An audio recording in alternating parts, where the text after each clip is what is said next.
É um texto que, espero eu, que me vai acompanhar até ao fim dos meus dias, sempre que eu conseguir. Ou seja, não foi nenhuma razão em especial, nenhum momento histórico ou nenhum momento artístico, mas é um texto que eu fiz aos 24 anos. Sobre um velho, um homem velho que trabalha com uma aparência hidráulica, numa cave. E é um texto excelente, é um texto dos grandes clássicos da literatura checa. E é um texto que já, como é que eu ia explicar? É um texto que já faz parte, já é quase como se fosse meu. Aquelas palavras já são ditas como se fosse o meu próprio discurso. Embora nunca saibamos bem, o texto também fala disso.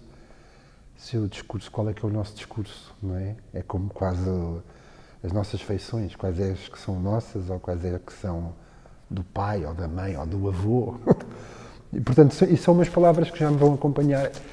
E eu decidi há pouco tempo, portanto, isto não foi uma coisa que eu dizia quando estreiei em 1997, que é um texto que eu vou continuar a fazer até conseguir. E acho que é uma experiência bastante interessante de manter estas palavras sempre comigo. É como se houvesse uma vida dentro de mim, pronto, apesar dos outros espetáculos também terem as palavras passado dentro de mim, agora já estão mais ou menos esquecidos, mas este é um que eu vou guardar sempre, é uma espécie de memória que não vai desaparecer, pronto, tem esse significado.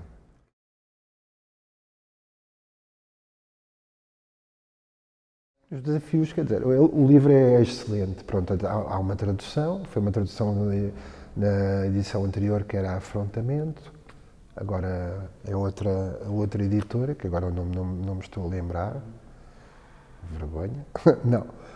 E a adaptação foi sobretudo, pronto, tornar o texto mais para ser dito, fazer alguns cortes, portanto o texto ficar menos coloquial, mais direto, com mais ação, os tempos dos verbos. E depois foi só não sei se pode chamar adaptação, mas foi mais corte e costura, pronto. E na altura eu lembro que tive uma ajuda valiosa do Jorge Silva Melo, que fez uma parte do trabalho, e pronto. E não houve grandes desafios.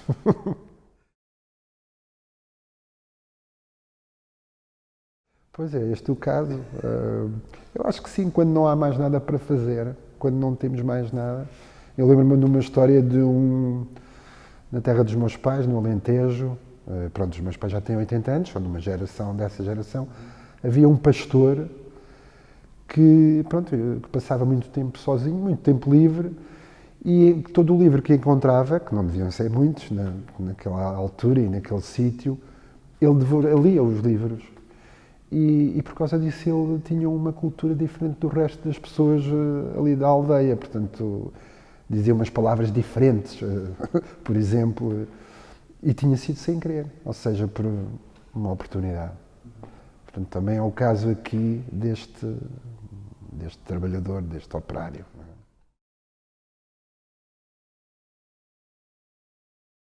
É diferente, pronto, por um lado tem coisas boas, que é tu não estás dependente do tempo dos outros atores, nem da escuta que tens que fazer para ouvir o que os outros dizem.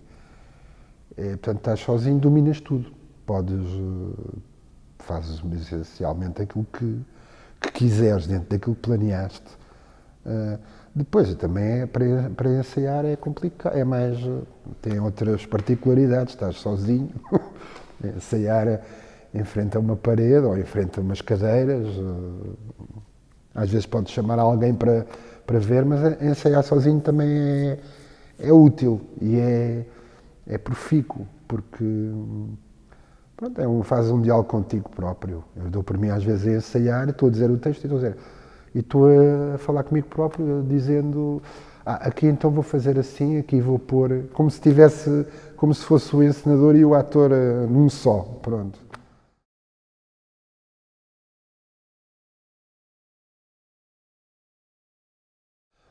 Sim, eu já tinha pensado nisso na altura. É um país, quer dizer, podemos dizer que é um país pobre também, ou que foi, e que ainda continua, como Portugal. Não é um país periférico, porque fica no centro da Europa, mas é um país que tem, cuja economia, acho que se pode dizer assim, é parecido com Portugal, portanto não tiveram indústria do aço como a Alemanha, não tiveram outras coisas e tem, a esse nível tem se calhar a classe popular, a plebe, se calhar é semelhante com Portugal, mas tirando isso é muito diferente. É um país do centro da Europa, portanto não tem o Atlântico, tem uma cultura diferente, tem origens diferentes, tem uma história também diferente, tem ocupações. Em Portugal também tivemos ocupações, mas os deles foram mais recentes, foram ocupados pelos russos, pelos alemães, ou os russos, quer dizer, a União Soviética. Portanto, é uma história ligeiramente diferente e não tem o mar, acho eu. Agora não estou a ver o mapa, mas acho que não tem. Sim, mas e tem algumas semelhanças nesse nível do povo. Portanto, nesta história é uma história sobre um popular, portanto, e aí há alguma relação, sim.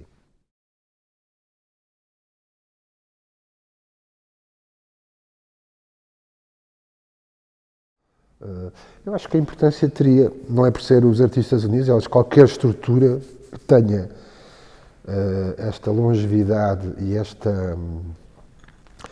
e que se propõe a fazer este trabalho ou estes trabalhos durante tanto tempo, tem as suas desvantagens, como é óbvio, mas também tem grandes vantagens.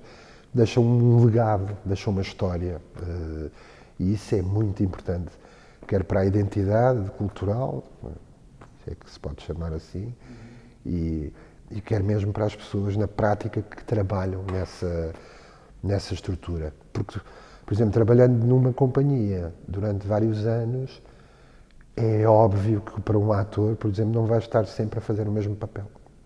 Enquanto que um ator freelancer, como é chamado para sítios diferentes, se calhar, e como é tudo muito mais rápido, não há tempo para experimentar um ou outro tipo de papéis. Então, se calhar, faz sempre o mesmo trabalho. Então, se for na televisão ou no cinema, pronto, essa é uma das vantagens para os atores. Outra das vantagens é as edições que nós temos também, publicar, traduzir livros. E depois é claro que também tem desvantagens, não é? Como aos casamentos, ao fim de alguns anos a coisa começa às vezes a perder a paixão que tinha anteriormente, começa a existir discussões, mas eu acho que é importante existir e acho que é de todo positivo se ou que os Estados ou o público, o poder político, o poder público apoie essas entidades, essas companhias, porque faz mesmo parte da cultura, da raiz da cultura de uma cidade, neste caso.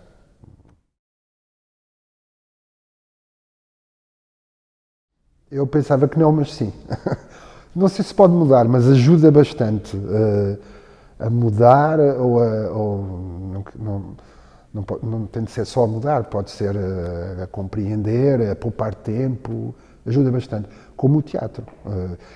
É claro que as experiências que os livros, ou as ideias que os livros nos transmitem, ou as peças de teatro, os espetáculos, não são experiências que nós tínhamos vivido, não é? Mas a aprendizagem sem viver também é importante. Às vezes podem ser semelhantes, podem ter coisas parecidas, outras não. Mas a mim próprio já me aconteceu ter lido ou ter mesmo visto espetáculos que me fizeram o clique de ok, isto foi o que me aconteceu. Pois é, agora foi bem resumido.